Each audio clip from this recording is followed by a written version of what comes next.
Listen up. It's the number one voice of the tri-state. I'm number one. It's Cooking Up 215. So let the show begin.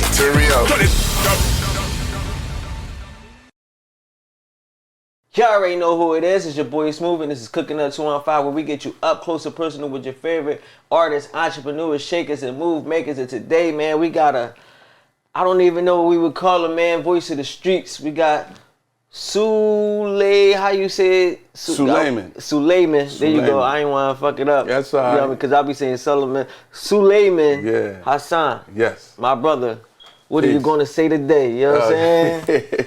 What are you going to say today? Yeah, man. Well, thank you, man, for having me here. I appreciate it, man. So no, for sure, man. It's a blessing just to be here. So whatever questions, whatever, you know, whatever. We can start from the bottom. We can start from the top on down. It don't even matter. Yeah, we're going to get into it, man. You know, you're going to get the opportunity, share your story, you know, give people your background and why you feel so strongly the way you do about trying to turn people away from drugs and alcoholism and keeping them off that strip. You know what I'm saying? Because I'm sure there's people that probably look at you and probably wonder, like, you know, what you've been through. Okay. You get what I'm saying? Yeah, Whenever somebody a soldier like that for the streets, it's always like, damn, I wonder, you know, how was his battles? I know you speak on it sometimes, but today we get the opportunity to go a little deeper into it. Yeah, so I know, like, you know, you battled with alcoholism. Pills and heroin. Pills and heroin. And heroin. Okay, so I always thought it was just alcohol. Nah, I figured it could have been something else, but so alcohol was the beginning. That was the beginning. Okay, and how long ago was that? About 10 or 11 years. 10, 11 years? Yeah, probably 12. About 12 years? I done forgot. It's been so long. How long you been sober? I've been sober now for 9 years. Damn, congratulations. 9 years. Congratulations. But I had stopped drinking first. Okay. And drinking was the first thing. Oh, yeah, it wasn't. Yeah. Damn. Yeah. And I know, like, you grew up, like, your mom had drug and alcohol problems as well? Absolutely. I grew up in West Philly. Well, not even your mom. It was your dad, right? Both of them. Both of them? Both of them. Okay. Yeah. Damn. Mother was addicted to alcohol, crack cocaine in the 80s. My father was a heroin addict, alcoholic as well, and his upbringing from his experiences too of growing up. So, right. Just to take it back, do I got time? You got time. You got time to get into it. Listen, so my mother had 9 of us. Okay. Dang. My mother had 9 of us. Her first marriage to my father, she had 8 of us. You know, and I'm the third one from the oldest. Okay. So growing up, man, my mother, she took really good care of us. That's really good care. We had breakfast, lunch, dinner. You know, she was very hands-on with us, loving, caring, showed us things. We had birthdays. We had, you know, everything that a child could ever desire at that time, you know. And my father lived with us, you know, and my father was always stern. You know what I'm saying? Come in the crib, he was stern, you know. The old school dad. Yeah, old school pop, you know what I mean? So, shut that door. Yeah, whoop your ass. You got the refrigerator open, boy? Yeah. That type of dude. So, secretly, behind closed doors, my mother was getting abused. She was, she would wear, like, the full niqab. You know, covering the eyes and everything, hands and the arms. So you wouldn't see none of that? Yeah, part of the reason was because we were Muslim. So, and to take it back to like 1979, 1980, you ain't seen no Muslims here, not in Philadelphia. You had the FOIs. Right. But I'm talking about my mother wore the whole thing. Right. You know, so we was always looked at as strange anyway. But she would wear it sometimes throughout the house. You know what I'm saying? And it's only because the night before my father would come home drunk and beat her. Right. You know, that led to her leaving my father. You know, I was about 5 or 6 years old. You know what I'm saying? Maybe, about 6 years old. And she was pregnant at the time. With the last child, with the ninth one? With my father. No. Oh, okay. That was the 8th one. The 8th one, okay. The 8th one. So she came in the room, woke us up, you know what I'm saying? Yo, we gotta go, just to me and my brother. Right? So this daytime, this had to be like 3 o'clock. I remember it like it was yesterday. So basically what I'm going to explain to you is my first experience of trauma. You know, I never, experienced any of this before. So she come in the room, come on, we got to go. I didn't know what the hell was going on. Right. You know what I'm saying? It was a happy home prior to. Happy home. Right. Happy home for us. For you, the of kids. course, right. Man, we ran out that joint, went through the alleyway, dogs barking, I'm scared. I'm crying because I don't know what the hell's going on. And we go to the police station. Next thing you know, the cops go back to the house, get all my brothers and sisters. So now we in the police station. From there, we went to 42nd and Lancaster Avenue. It was a women's against abuse shelter over there, which is still there. And we come from a solid home to being around nothing but strangers. Right. So for me, it caused so much pain because I didn't know what was going on. Right. All I wanted was my father. Right. Where's my dad? You don't know why we're going from all this happiness to being torn apart like that. Torn apart. So we stayed there for about 3 to 6 months. And then we wound up getting a crib right there on, I believe it was 57th and Kensingt.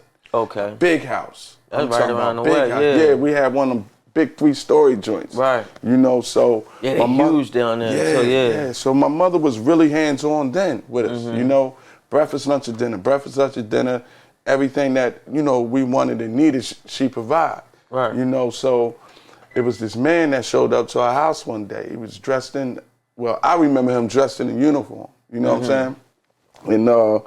And us as being kids, we run into the window. We like, who's this guy? Like, little nosiness. You want to see what's up. Nigga, like, and then he started coming over more and more. Then he came in the house. Then one day he stayed, right?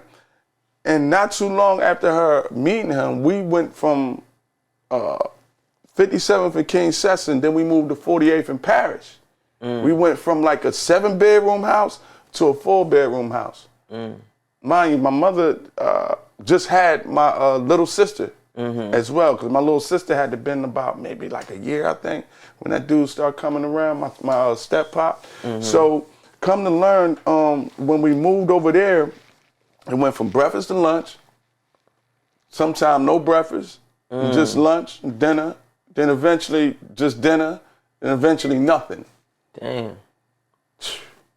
I get emotional too about this. You know what I'm saying? I would too. Just the thought of it, I ain't gonna hold you. It's crazy just because we don't never look at it like that, and nobody sit down and really explain it. I feel like that's the reason why we detach so much emotion from it. We kind of look at it like it's nothing. Oh, your parents splitting up, it ain't shit. Everybody been through it. But when you can associate it like that as a child and remember those things, you can see how that shit really has an effect on the person. Yeah. It really is that deep. And just the thought of like your mom being full hands on, and then it take just meeting one man, and that shit changes everything. It changed everything to the extent that my mother started staying in a room for days.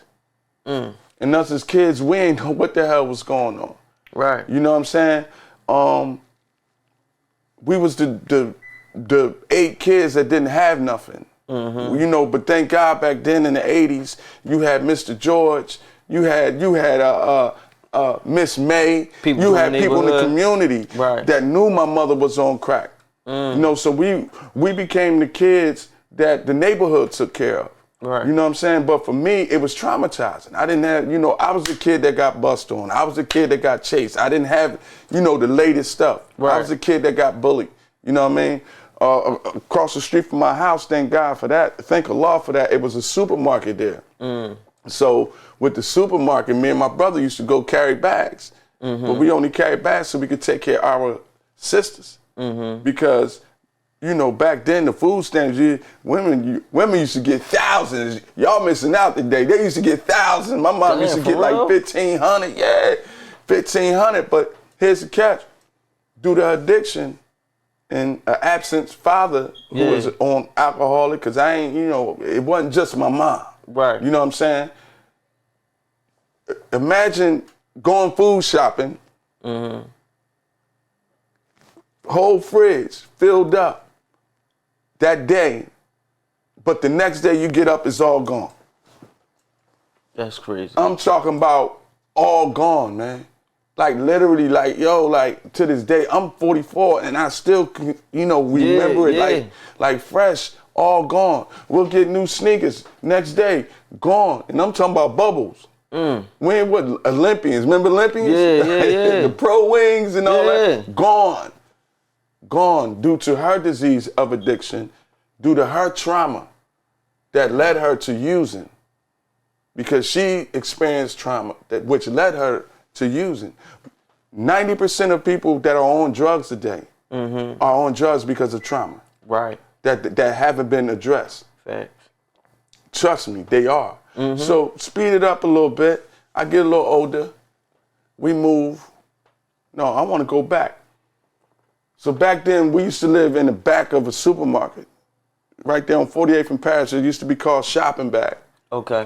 It used to be called Shopping Bag. And those who know me that's going to watch this video, y'all know what I'm talking about. All my Mill Creek family, all my Marcoux Street family, everybody from down the bottom, you already know what I'm talking about. So behind there, that's where the trucks pull up at. The delivery trucks used to pull up there, drop off food on the wall. Because I think the market, it's still a there. market Called there, Sunshine now or something like that. But it's attached to a daycare now. Yeah. But back in the 80s, that's where the food would come. And thank God for them trucks. Because they would leave food for us. Oh, damn. Even the truck drivers knew what was going on with this family. And there was many days that truck ain't come, but that dumpster was right there. So what you think I did? Go in there, man. I had to go in there. Yeah. I had to go in there. So due to my mother's trauma and the trauma that I experienced, I started hanging out with people who was just like me. Going through shit. Going through the same thing I went through. Father not there, mom on crack. So eventually we wound up moving. And then that's when I, got out on the streets. Mind you, when I was 6, 7 years old, I ain't had no curfew. It wasn't no, listen, I've been running the streets since I was like 6. Literally, like 6. It wasn't no, you gonna get your ass whooped. And you running the streets doing what? Whatever. 6? Just outside? Whatever. I was outside. Yeah. I was outside. Like, I've been outside since 6, 7 Was you years getting old. into like activities or you just doing shit? Like you running around, fucking around with your friends type vibe? Everything. Everything. But, I wasn't like hustling or nothing, but I was, I was just out. I was just one of them kids, and spend like your crib at night. I'm over there, you know what I'm saying? So, but a lot of families had a hand in like raising me and my brothers and sisters. But when I got about 13, I started hustling. And then that's when everything changed. That was actually my first addiction. Hustling was your first addiction? Hustling and stealing cars. Like, you see these kid dudes? I was doing that like in the 90s. I get a high off of it. Right. But then became the drinking because I had to drink with it. So 14, I was drinking. And they went hand in hand together. Had to go. I'm about to go steal me a joint. Had to make go. sure I'm call them lit. Johnnies back in the day. Yeah, they still Johnny. Yeah, so got into that real heavy, and I wound up getting arrested for Grand Theft Auto, and I did 3.5 years. 3.5 years. Came home when I was 17, but before I got locked up, I fathered the child. So when I came home at 17, I had to take care of a young lady. So I never went back to high school. I wound up fathering this child too, and still was drinking. Then I found out eventually that the young lady's not mine. Damn. Which led me to a deeper depression after, 17, 18, 19, 20, How did you 21. find that out? DNA test. DNA test, DNA okay. test. After I want to say when I was about 22. So about like 3-4 years in. About 4 or 5 years in. I believe 4 or 5. She was at school. Yeah, about 5 years in, she was in kindergarten. And that broke me. Because it broke me because I didn't want to be like my father. Right. So I poured everything into not being like my dad into her, in which me and the young lady have a beautiful relationship today. Like she So called me dad. y'all still talk. You still Yeah. That's dope. Yeah. But at the time, it just killed you because you doing everything you can not to be the deadbeat and just to turn around and then not. It murdered me, bro. Yeah. I went into deep depression, and I drank, and drank, and drank, and drank, and drank, and drank, and drank some more. You know, I started cutting when I was 21. I was the alcoholic barber. You know what I'm saying? In the shop, I had my teacup. Right. You know, some brandy in there with some tea and cream all day. I lost jobs. I lost friendships, relationships. I still ain't stopped. It's crazy because it's like, and when you say the alcoholic barber, like, man used to cut me. It was two of them my whole life. They always cut me and my dad, and like one of them really just recently passed, but them niggas always struggled with drugs. Right. Drugs and alcohol. Like, they will always be lit, but they was tight with the Clippers. Tight as hell with the Clippers, but they always got kicked out of barbershops. Yeah. When my pop loved them cutting them, so we bouncing everywhere they go. Right. But it's just crazy how that shit, it follows you, and you know, But, you got no reason to stop. You just keep going. right. So I mean, I never got kicked out of a barbershop because I was. They was barbershop hopping. Yeah, I was a good dude. Okay. But I was too ashamed to go back to hear the stories about what you did. You know what I'm saying? That some of the stories haunt me to this day. Like shit you did while you was intoxicated. Intoxicated with clients, fighting, all kinds of shit. All kinds of shit. So I'm trying to speed it up a little bit. You good? I had my first child initially when I was 21 as well. My first child, my oldest daughter, she's 25 now. No, she's going to be 25. And that didn't slow me down. I was 21. I just started cutting. I went back to high school as well while I was drinking. I went back to high school. You only had night school back then. I actually went back when I was 19. Okay. I went back at 19. I started hustling again at 19. But I was cutting hair, going, working at the post office, and I was going to school. And I wound up graduating, getting my high school diploma in between all of that when I was 21. But I had my first daughter, and then I couldn't be there for her because you doing so much? Doing so much, and plus she didn't live in the city, so I felt like, you know, just pay child support was cool. You know what I'm saying? And I wasn't really in her life early on. And then at 21, 23, I had my son. Do you feel like the thing that happened with the first daughter affected how you felt once you had the second one? Absolutely. Like, you know what I'm saying? Because it went from you doing the most to now being okay with just skating by. Like, you know what I mean? Kind of putting it to the side a little bit. Absolutely. It affected me in a way. I mean, the good thing, though, it affected me in a way of, I feel like I could have been a better father to her. You know what I'm saying? I could have been there more. I could have cared more. But I never had to take a blood test for her. This one, when I saw her, it was a wrap. You know. Right from the door. Right when I saw her. Because she was like, I think, like 3 months already. Right when I saw her, split an image. I was like, yo, how much money you need, huh? All right, cool. And I always made sure her mother was cool. Yeah, she always had what she needed. I wound up raising her, you know. I wound up taking her, me and my wife, wound up taking her. God put her on me when she was about 5 or 6. I wound up raising her. And she's 25. She's still with me to this day. Like, that's my baby. Yeah, that's love. Yeah. But I wound up having my son at 23, and I didn't know if he was mine. You know, I didn't know. I couldn't see me in him. Right. You know, so that was another battle for me while I was drinking though. Still being a drunk. Right. You know, so I took a blood test for him, and for some reason he never made it down there for a couple years. And never made it to take the test? He never made it to take the test. You know, so eventually I wound up getting him because a couple years later, his folks took him down, got the test, and I wound up getting custody of him as well.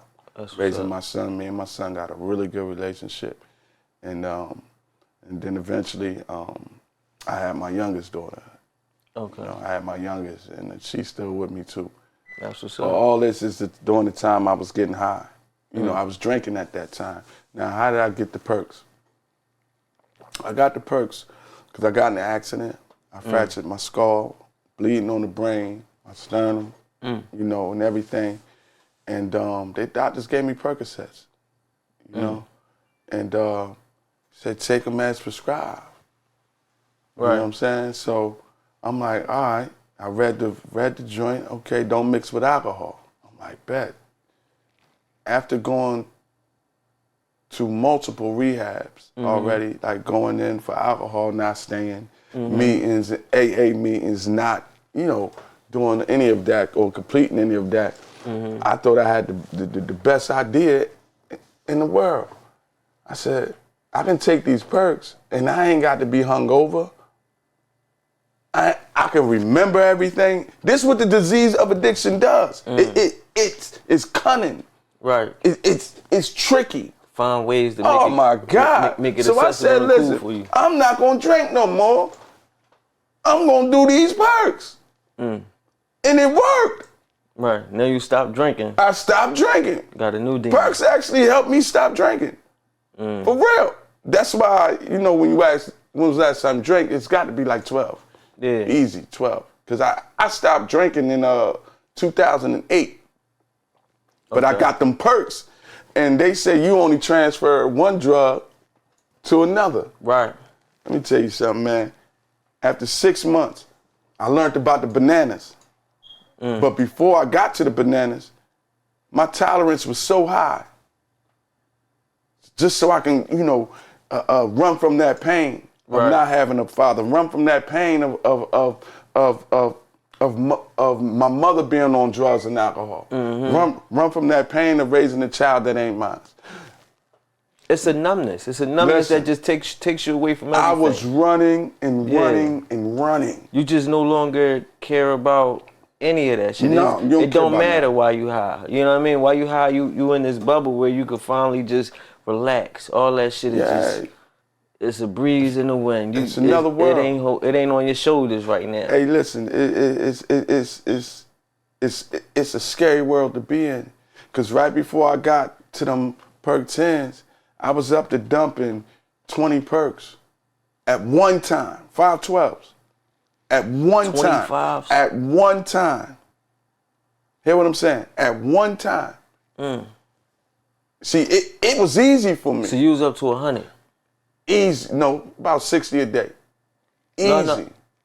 You was taking 25s, right? No, 2512. They call it 512. 512s though, they 5 milligrams, right? Yeah.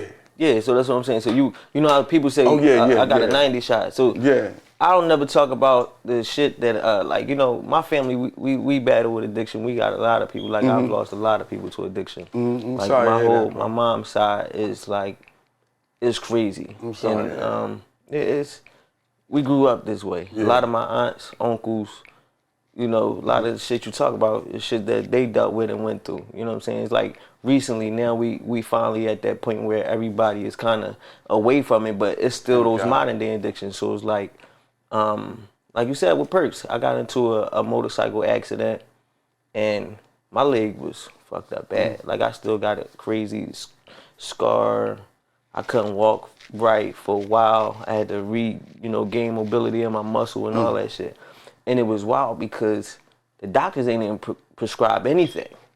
So, you know, by this time, they kind of like cutting back on shit. Like, you know, they don't want to prescribe anything. So they tell you take Tylenol. My muscle is cut. I can't move this leg. You know what I mean? So now what I'm going to do? I'm going to self-prescribe. You get what I'm saying? Yeah. So now I don't have a doctor watching me.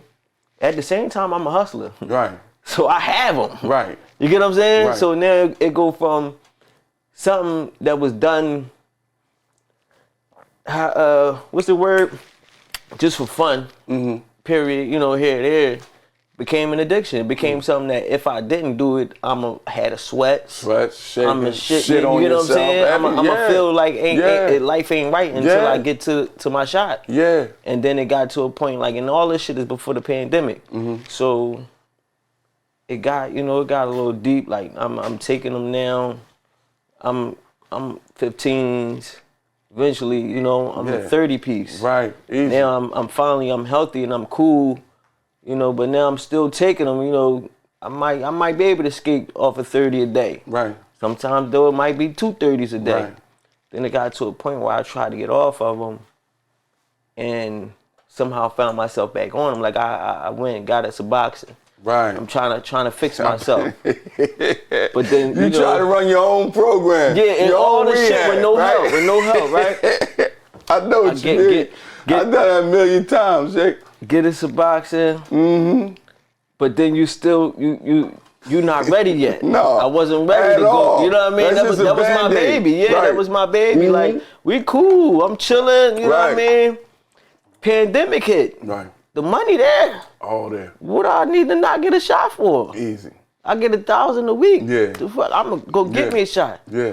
But You they deserve don't that. tell you how if you take this in boxing now, your body has now built up like a fucking army that's fighting the perk. You go from 30, now you take a 60 Easy. to like 90 real Right. fast. My Yeah. shot was a 90 for a while. Easy. People, I don't tell nobody that shit, but you know, we sharing, we bonding right now, so I'm gonna go ahead, I'm gonna share mine too. Cause we all go through shit. Yeah, mine was I found out about them bananas. I had a lot of clients that was getting them perks. This is before they cracked down on them. All I had to do was cut a head. I cut a head. Hey man, we gonna work something out. I'm gonna cut your head all month. You, your family, just give me that script. You know, so when I found out about the bananas, I'm dumping 10 of them. When I found out about the 20s, I'm dumping them. Eventually, then I found out about the Oxy 80s. Now, when I found them jokers, I remember like it was yesterday. One of my clients got my chair. He said, yo, man, you spending too much money, right? I'm like, what you mean? He said, look, man, I got these Oxy 80s. I said, all right, cool. I took that joint and I waited for like a half an hour, right? I'm like, I don't feel nothing, right? I'm like, Is yo, this oh, before you the got coating me. or after the coating? Huh? They started coating them at one This point. They went was, from OPs to OC. They went from OCs to OPs. This was with the coating, right? So he said, how long you take them, young buck? I said, I took about a half an hour ago. He said, give it a few more minutes. Man, when that sucker kicked in, it was a wrap. It was a wrap. Before I knew it, by the time I was 31, I was taking about 8 of those a day, Oxy 80s. 8 to 10. Sheesh. Easy. And those was $50 a pill. I was about to say, because even then, I used to, you know, my days in the streets. Yeah. I actually, and I'm so happy that this was before I was introduced to pills. Right. This before I started taking the pills. So at this point, I'm just a hustler. But I used to have 80s. And I know how folks used to come out of town and they would they pay 50 a joint. Easy. They buying 30 at a time. Yeah. So it's like, it's like I missed that. I'm so happy Thank that God shit you came missed the late because bullet. I know that shit You is missed really the bullet. bad. That shit is really I remember a bad joint. I remember old head told me, man, yo, you keep this up, you gonna be on dope. I said, you know, man, I ain't doing no dope, man.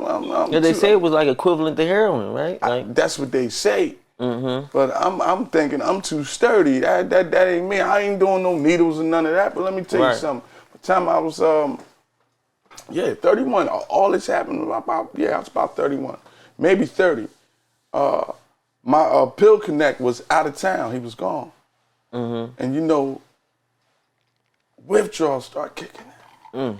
I'm cutting, I'm sweating, I'm shaking. I'm talking about water coming down, right? And there was this client, my coworker cousin, he knew what I was into because I ain't never had no shame. I wasn't one of them dudes like, nigga, like, this who I am, nigga. I own who I am. Like, you know what I mean? You ain't gonna have nothing over me. This is what the fuck I do. This is what I do, pills. You know what I'm saying? So he come through. He come through for a haircut. He like, yo, like I see you going through it over there, man. He yelled that out. Mind you, he was already cracking on me for like 2-3 years. Like, listen, man, you spending too much money. Try this heroin. He be the demon on your shoulder with it. Listen, this day, I'm cutting. I'm cutting. I start sweating. I'm like, oh shit. You know, my stomach going. Yeah. You know what I'm saying? I got the runs. I'm back and forth to the bathroom. He like, yo, I'm telling you, I got something for that. I said, no, I'm cool. And I looked at him. I put the clippers down. I said, come on, what we doing? Right. So we go outside. He like, yo, yeah, this joint right here. I said, nigga, I ain't doing no needles or nothing. He said, no, all you got to do is snort the bag. Mind you, this after I done been homeless twice due to alcoholism and pills.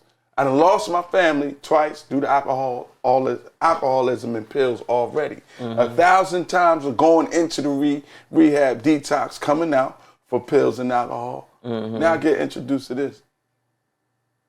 Same thing happened. I go in that bathroom, snorted half the bag. I divorced everything. Left the pills alone, left all that shit alone. I left life alone. When they say all them old school songs, man, about heroin, they marry you, marry that motherfucker.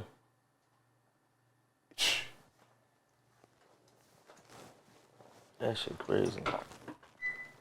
I left everything, bro. I'm in my house, was getting robbed.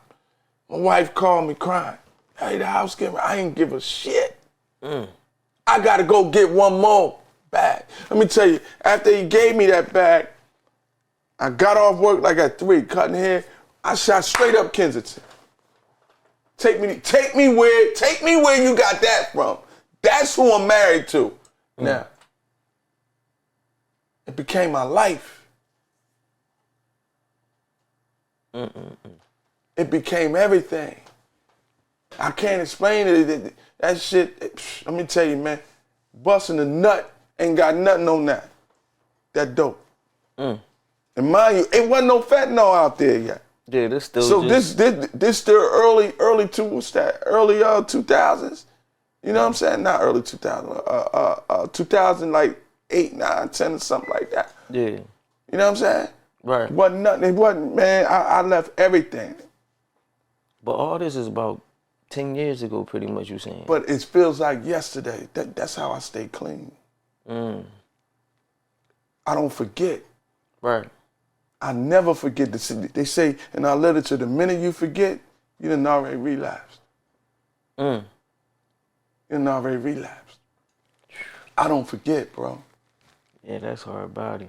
And it just puts it into perspective, because us from the outside looking in, you know, like you said, that feeling like I'm too thorough, I'm too sturdy. Yeah. I never, like, you know, we be wondering how niggas end up at that, you know, how you end up down Kensington, how you end up out there just chilling, looking for the work, not giving a fuck about how you looking, and you know what I mean? Yeah, I'm gonna tell you something, how man. you get like that. They say crack is like that. I do. Thank God I never touched that. But that heroin, you don't care. Bad enough. See, I already didn't care.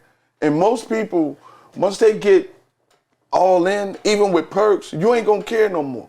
Even with alcohol, same thing. Even with crack, first you go cop, you sneaking, you hiding. First time you drinking in the morning, you drinking in the afternoon, you sneaking, you hiding. It gets to a point where you just say, man, fuck all that.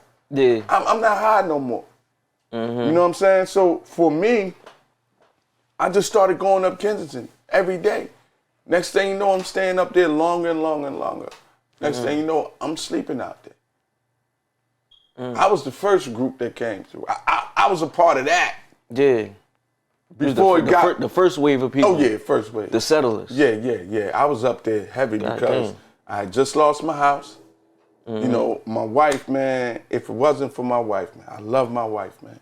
Love my wife, man. You know, if it wasn't for her taking care of 2 kids that wasn't hers. Right. Because remember, we got the youngest. She protected them the best way she could. The best way she could. You know, from me, from my behavior. from causing them trauma, in which I caused them some, but they could have got way more. Right. You know, I wouldn't be here today. But when we lost our house a few times, that's where I would go. And sleep on the bench, you know, snort dope. You know, I would go down to Chester cut hair. You know, I ain't had money to go get a hotel, keep a couple of hours, but I had to go get that dope. Was that your lowest point? I've been to my lowest point about 1,000 times. That was one of them. Just one of them. That's just one of them. One of my lowest points. I got another one. I remember being drunk. This is my drinking days. I go down to the waterfront, Delaware Avenue, and just to go drink. I wake up, one sneaker on, no shirt. Woke up from the sound of lightning pouring down on me. It's when I used to live up Chestnut Hill East. You didn't know nothing about how you got I remember sitting down looking at the water, you know, smoking a cigarette, drinking. Yeah. You know, I remember what I was thinking. I wanted to, you know, in my mind, I wanted to be next to an ocean. So I'm like, let me go down here, because that's closer to the closest water. thing I'm gonna get to so an ocean. I got me a bottle, woke up, my money gone, everything. So I had to walk literally from Delaware Avenue all the way to 30th Street. I walked. That's crazy. The guy on the regional rail knew who I was. I'm the barber, I'm the drunk. Right. He let me on. Gave me a shirt and let me on. That's to get home. You know, I remember like right here, I got a scar right here. I got hit in my head with a gun. Don't remember nothing or why.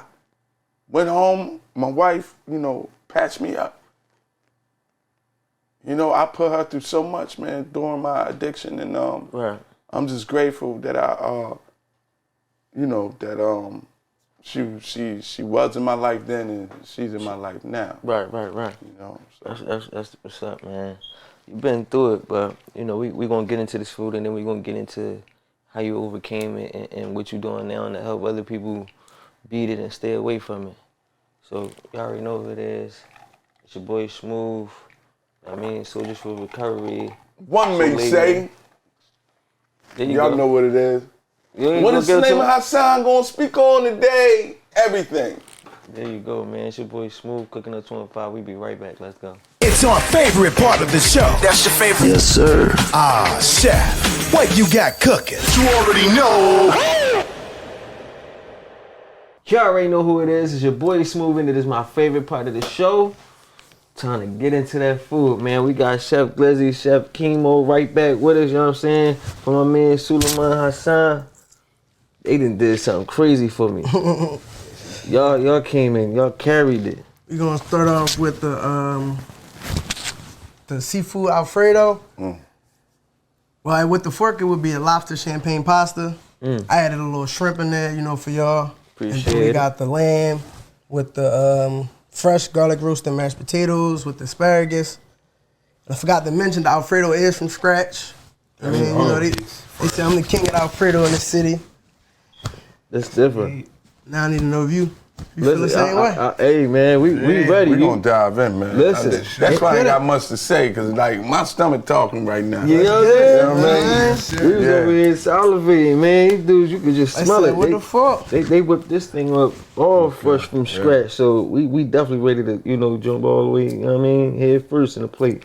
So tell everybody where they can follow you at, how they can get a plate and everything like that. You can follow me on Instagram at Blizzy 7th Street. Yeah, you can follow me on Instagram at NPKeemo, Keemo. And you can come see us. I'm there 7 days a week at With the Fork, 3800 Lancaster Avenue. And I'm there 5 days out the week. Pull up, show us some love. The best in the city. We appreciate it. We ain't been to With the Fork you doing?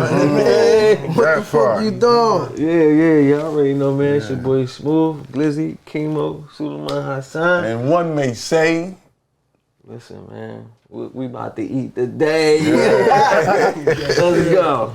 You already know who it is. It's your boy Smooth, and we right back at it, man. Still here with my guy Suleiman Hassan. And we got this food, man, with the fork. My man King Moon, my man Glizzy. They came through.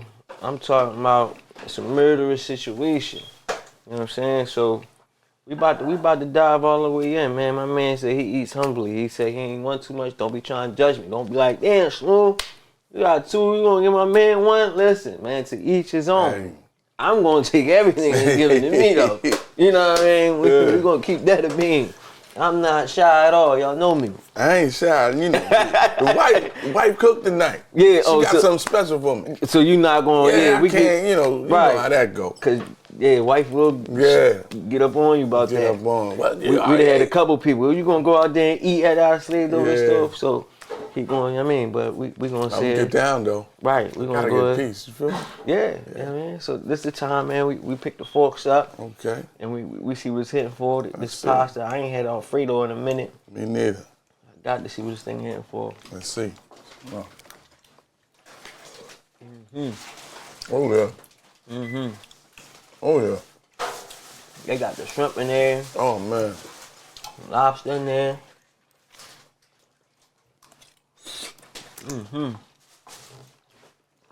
This thing hitting.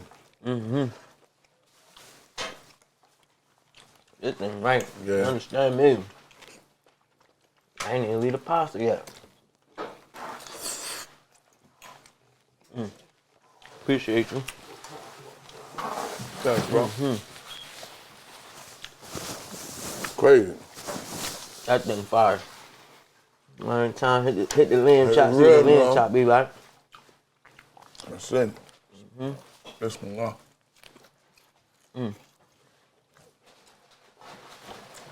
Oh yeah. This one. This is mashed potato. On point, man.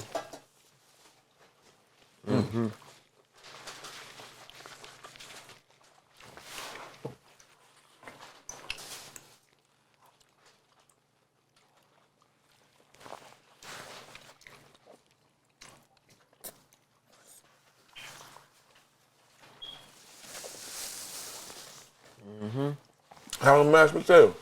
Yeah, that mashed potato good. Is that That everything? mashed potato good. That's good. I'm an asparagus boy too.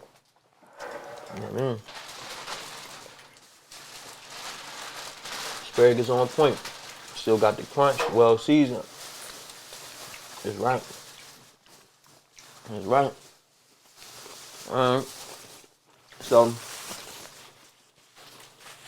when we left off, you know, we talked about how dark things got for you. So how did you find your way to the light? How did you find your way back? Well, I had to get honest. Honest? Yeah. And I know a lot of people, they may be asking, what do I mean when I say that? So I'm gonna explain to you what does honesty look like. Because for years, I always thought that I was honest, right? You know, mom would say, grandma would say, stop them crocodile tears. Right. You know, crocodile tears. Oh God, help me, please. You know, I'm not gonna drink no more like that. I'm not gonna be hungover like that again. This my last time. This my last time.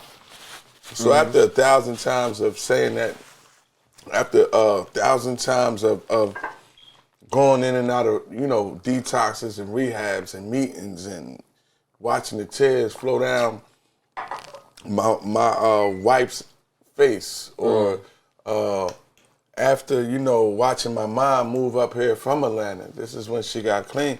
But she was clean for some time, and she actually moved up here to back to Philly from Atlanta just to stay close to me. You know what I mean? Oh, dang. Yeah, and she would come and see me like, hey, son, you know, I just came to see you. You know, and Where would she be seeing you at? in Chester. Okay. Because that's where my addiction, excuse me, I gotta get this out my tooth. Alcohol ran me out of Philly, led me to Chester. And that's where my addiction, you know, increased, and I put the alcohol down and wind up doing, doing the perks. So my mom moved up here. She was having some troubles down in Atlanta, but she could have stayed. You know what I mean? She was sober at this time, and she would just come see me, get on the train and come see me, like that. Hey son, I'm just checking on you, and she would say little things, but it meant it was powerful. It meant a lot to you. It meant a whole lot. It's like, son, you killing yourself. Son, you look bad, and then I love you, and then she'll leave. So after years and years of hearing those things, and then I finally got honest, man. I got honest with God. And what a lot of people today is, the reason why you stuck, one of the reasons why you stuck is because you ain't being honest with God. See, you can fool the people, but you can't fool God. See, I realized that. After all the years and years of crying, help me please, this is my last time. Right. I realized that I had to get honest with God. How do you get honest with God? You got to keep it real. You got to keep it sturdy. One night I got up, and I know I always switch into gear because I'm starting to get warmed up a little bit. So I got up, and it's a special prayer at night. A lot of people pray at night. Muslims, we pray a prayer called Tahajjud prayer. Tahajjud is when the religion of my understanding is when the Lord comes down to the lowest heaven and he asks the angel who's asking something of me or from me, and he grants it. I've experienced this firsthand in everything in my life, even with Soldiers for Recovery. But that's neither here nor there. I got honest. Now, how did my honesty look like? I stood in prayer and I said, God, I said, Allah, I'm not going to stop using it. I said, I'm not going to stop using. I said, I'm going to keep doing this until I kill myself. I said, I'm going to keep getting high. But I said, God, if you got something special for me to do, if I got a shot to make it to paradise, if I got a shot to turn my whole life around, God, because I'm going to kill myself. And I said, God, you know that's not what I want to do, but I'm being honest now, God. Can you please, please, please take this disease of addiction away from me? After that prayer, I kept using, because I'm staying true to what not because I wanted to use, it's because I had to use it. I had to put it in me. And a lot of people don't understand that. A lot of your family members, it's not that they want to kill yourself. We don't plan on killing ourselves. It's that we don't know how to stop. We don't know how to stop. Right. 3 months, I kept on running. One day, me and my wife, she wasn't my wife at the time because my wife divorced me due to my disease of addiction, but we were still under the same roof. I woke up, I sat on the side of the bed, I started putting my clothes on for work, knowing in my mind that I was gonna go and get high, right? Because I would ask my wife for money every morning. But this morning, I told myself, all right, it's on. I'm going to get up and go, and I'm going to go get high. But then something hit me the minute I stood up.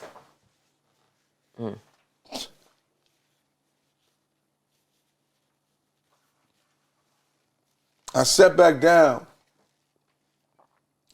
and it hit me so hard. God said, not today. And after all the years of saying, it's a word that everybody uses before they go do something stupid. And it's a universal word. What is it? I want to know. Fuck it. Before everybody do something stupid, before everybody go do something you got no business doing, you say what? Fuck it. Fuck it. God removed that from me to this day. The burning desire to go and use The burning desire to say fuck it was gone. 3 months after I made that prayer and got honest. He took it away. I have no desire to use, man. Even if I want to. That word and the people that's watching, y'all know what I'm talking about. Y'all know exactly what I'm talking about. And I cried tears of joy today.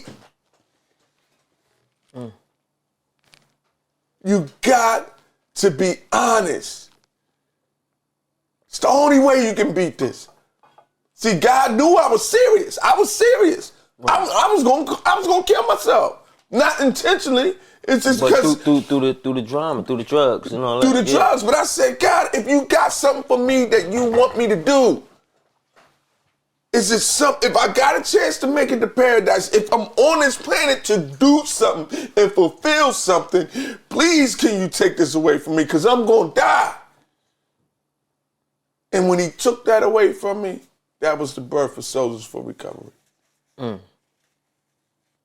I sat in that rehab. They told me you can't come back here and speak for 30 days.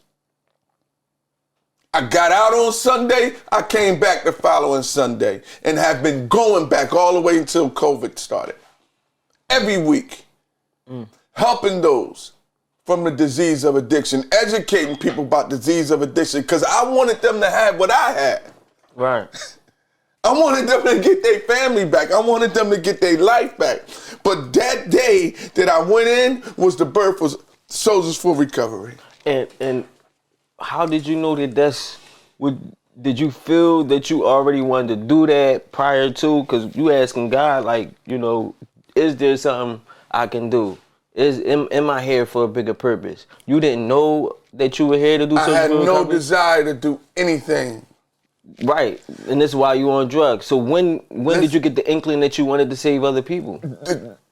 The same week I got out. Right. It's like God rolled out a whole blueprint. You just had it though. It just was in your head. It was in us. A lot of people, we got gifts. Mm-hmm. We got things that we supposed to do. Right. Mm-hmm. And no matter which way you go, right or left, God still has a plan for you. Your purpose. Exactly. Mm-hmm. So, 1 week after I got out of rehab, I've been at it. I hit the ground running until the rehabs closed down due to COVID. So then I took it to the streets. I took it to Instagram because I needed to do more. Instagram wasn't out when I started. Right. 13, 14, because I stopped 2013 or 14. I forgot. But in 2018, I wanted to reach more people. So 2018 or 2019, right before COVID. Yeah, 2019. Right? 2019 is when I still was going to the rehab. Everything popped up. Yeah, but in 2018 is when I started Souls for Recovery, and I started posting. Mm-hmm. You know? And I've been going ever since. That's powerful, but also during that time, prior to, I think 2015, me, my wife, and my kids was on Kensingt, giving out food and clothing. Nobody was out there. No, when I say nobody was out there, and except for maybe one or two different organizations. Mm-hmm. But there wasn't nobody out there. But you was down there. I was down there. From the rip, one of the first From the rip, I was down there. Wasn't nobody out there like it is now. Wasn't nobody out there. What would you say your is there a finish line? Is there a There's goal? no finish line. This thing gonna outlive me. What I'm working on I'm gonna make it outlive me. Right. And what are you working on? I'm working on opening up resource centers throughout, not just here in Philly. I want it throughout America and possibly the world. Because everyone is suffering. I don't care if you're white, black, Puerto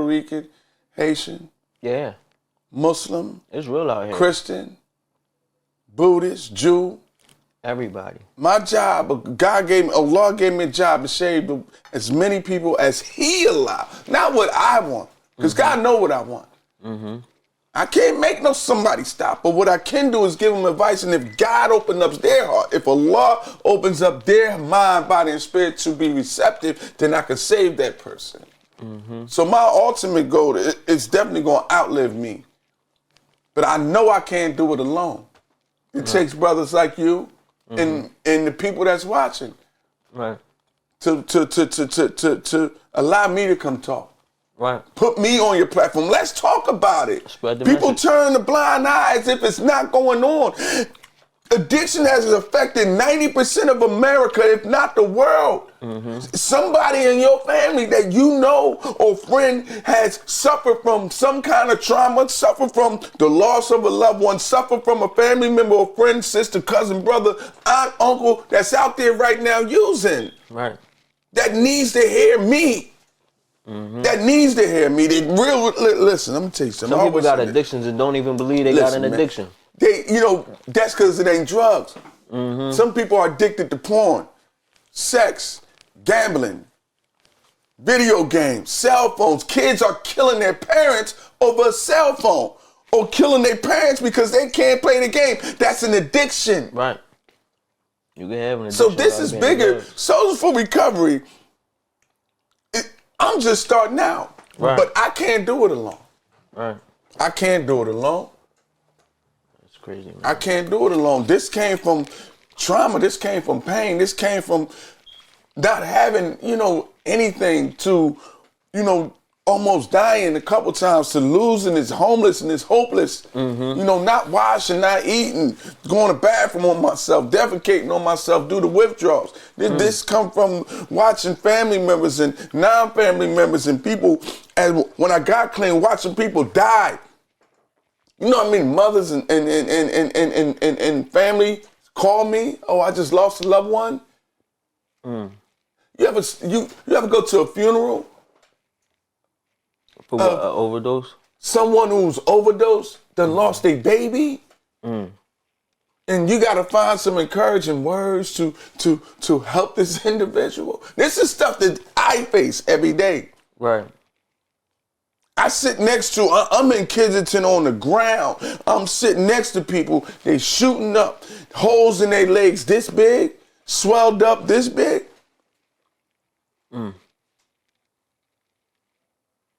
That's crazy. And you're working on this individual to come back to life.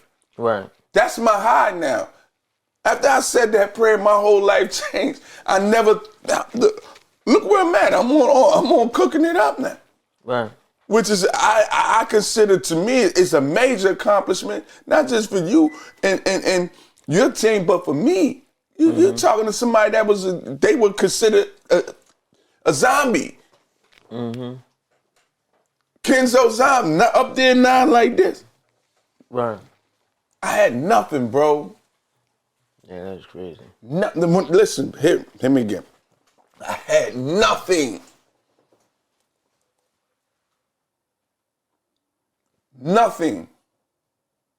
So who am I not to pull people and so they can get their life back, man? God, man. It takes somebody who come from that to pull people from that. Listen, man. Because that's the problem. It's a lot of people who out here who want to pull people from something that they have no understanding of. I owe God, man, tremendously. I could never pay my Lord back, bro.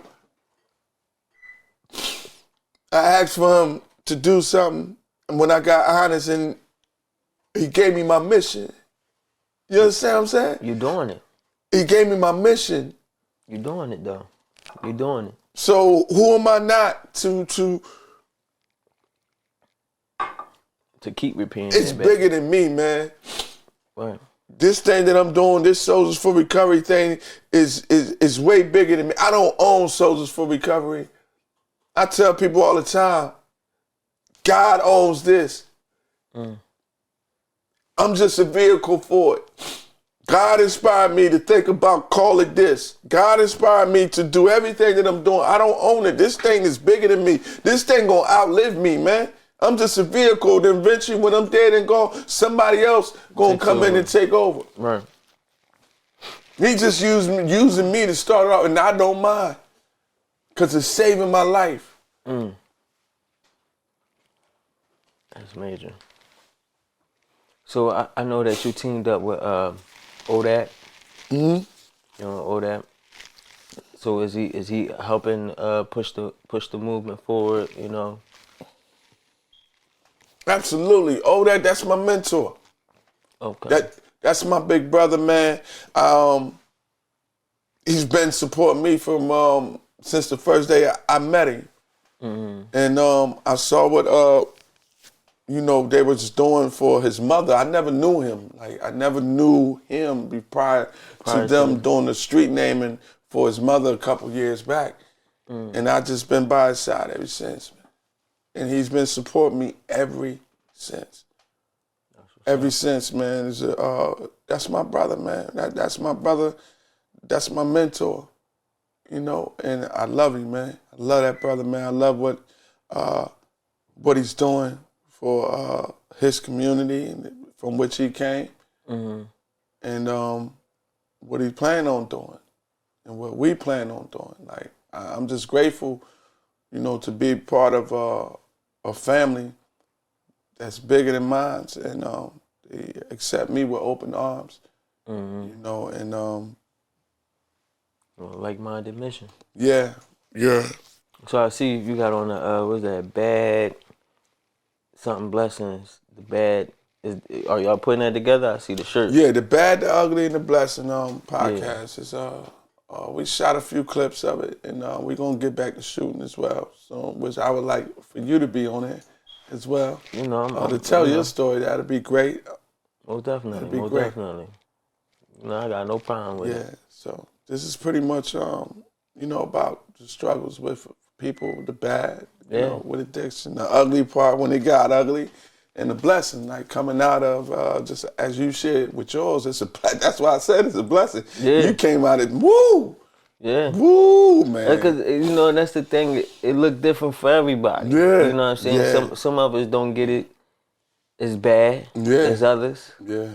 But the thing is, we all kind of go through it. I know niggas that went through it, like I told you. You know, I got homies who helped walk me through it. You know what I mean? Yeah. Told me how to get right. So it's just, that's the thing though, we gotta be there for each other.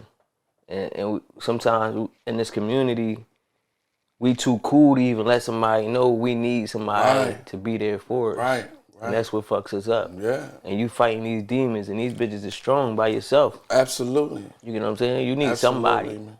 You need somebody in your corner. You know what I'm saying? You got your wife, you got your girl, it might be a nigga, whoever, but you need somebody that understands what you're going through, that can lean on you. Nothing alone, man. And it all starts with God first, man. I tell people all the time, you gotta be honest with yourself. Then be honest with God. You know, and then you'll see how things work out. You know? It's because, like you said, though, the main part, when you said be honest with God, you being honest with God was you being all the way honest with yourself. Yeah. And a lot of people in those positions, they ain't honest with And themselves. deny. Everybody is denying that And shit. You know, deny. you telling yourself it ain't that bad. You telling yourself you got control of it. You telling yourself I can kick this shit whenever I'm ready to. I just ain't ready. You telling yourself this shit though. You know, that's you one of the convincing lies. yourself just to be okay with what you into. Yeah. Yeah, I mean, that's one of the biggest lies.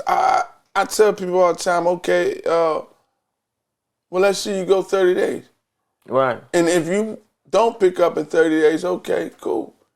Don't never go back. But if you find yourself picking back up in 30 days, that means it got you. You ain't got it. Right. It got you. I know, like, even for myself, I didn't stop on my own for 30 days. But the whole time, that sucker was sleeping. Yo, hold on, let me take a nap, because when I come back, we going for a ride. Yeah. A long one, man. Yeah. Like I would binge drink and not come home for weeks. 2 weeks, 3 weeks, yeah, easy. Yeah, it's just real. Because, you know, I always had a couple dollars because I cut hair. Right. So, you know, Foreman Mills, I go get a fit. You know, so. You cool, you I'm chilling. cool. Get what you need, and then you could go it on your trip. Yeah, man. It was darkness, man. Well, we have little battery issues.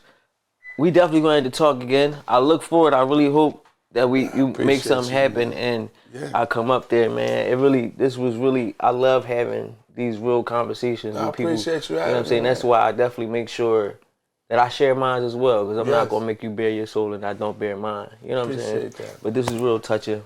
We will talk. You know what I'm saying? I'm around. Hopefully we could do something for your movement, with your movement, cooking up with Soldiers for Recovery, and we could get busy. You know, out in these streets. So I hope you enjoyed yourself. I did, man. Yeah. It's just funny. Even when the camera's off. Yeah. We busted up. See, man. Y'all done missed so much shit. It's crazy. It's a vibe up here, man. It's beautiful. It's love. It's family, man. Facts, man. Facts. Let the people know where to follow you at. Keep up with your movement. I'm on Instagram, Soldiers for Recovery. At Soldiers for Recovery, and that's FOR. And Soldiers with an S. You can also book me. I'm a speaker. I'm a substance abuse awareness speaker. I turn my whole life into a play where I will come to wherever you at and set up Kensington right where you at and tell my life story as well. And if you like to donate, you can go to my page, DM me, and then we can set that up as well. I'm a 501c3 nonprofit. You can also donate to me, reach out to me. My email is help@soldiersforrecovery.org. And I need all the help in the world because everything that I've been doing for the past 10 years has been out of my pocket. And I really don't use the nonprofit thing, but after spending for so many years, I gotta get that help. I need your help so I can help more people, man. I appreciate y'all. I love y'all. And thanks for having me. No, for real. I hope we could use this to help find a way. So if you watch, you know people, it's always people that know people. I got, Jazz trying to build us a nonprofit. So, you out there, you got the ways, you know the people who do the grants. Talk to my man. Get it right so other people can get their life on track. This shit is real. There's no reason why we not doing it. Yeah, and also share this content. Share it. Because more people are dying, and I know Soldiers for Recovery is saving lives throughout the country. Period.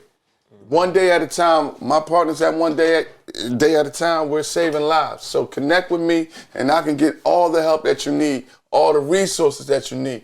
You get with me and share Soldiers for Recovery page because everyone is affected from the disease of addiction out here, or someone who is. Listen, man, it's been a real episode. It's your boy Smooth, Suleiman Hassan, Soldiers for Recovery. And one may say, what is Suleiman Hassan going to speak on today? Listen, man. That's it. Cooking up 25. That's it. Peace and blessings. Cut.